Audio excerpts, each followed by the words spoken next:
नमस्कार, मी संतोष सोतारणे. आपण पाहत आहात शेल माझा. दौलत सहकारी साखर कारखाना चालवायला घेतलेल्या न्यूट्रिएंट्स कंपनीने ऊस वाहतूक करणाऱ्या वाहनधारकांच्या नावावर कर्जे काढली, पण त्या कर्जांची परतफेड न केल्याने वाहनधारक मालकांच्याकडे बँकेने तगादा लावल्यामुळे त्यांची तारांबळ उडाली आहे.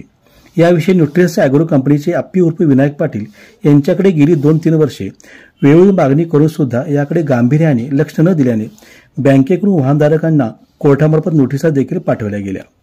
बँकेतील खराब झालेल्या सिबिल स्कोअरमुळे व्यवसायासाठी किंवा मुलांच्या शिक्षणासाठी कर्ज मिळायचे बंद झाले आहे.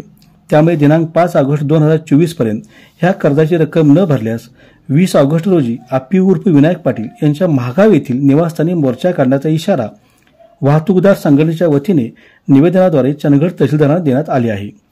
एकंदरीत न्यूट्रिएंट्स कंपनीच्या माध्यमातून चंदगड तालुक्यातील दौलत सहकारी साखर कारखाना चालवायला घेतला होता. त्यावेळी वाहतूकदारांच्या नावावर युनियन बँक शाखा गडिंग्लज व कुंदूर शाखेतून कोट्यावधी रुपयांची कर्जे काढली होती. कर्ज काढलेली रक्कम ही अप्पी पाटील यांनी आपण घेत ह्या कर्जाची परतफेड करण्याची ग्वाही वाहतूकदारांना दिल्याची माहिती वाहतूकदारांनी सांगितली. बरीच वर्षे उलटून गेली तरी कर्जाची परतफेड न करता वेळोवेळी अप्पी पाटील तारीख देईल चाल ढकल करत असल्याचे निर्देशनास आल्याने आम्ही हा निर्णय घेऊन त्या पद्धतीने चंदगडचे तहसीलदार यांना निवेदन दिल्याची माहिती दत्तू रामू पेडणेकर यांनी शेल माझाशी बोलताना दिली.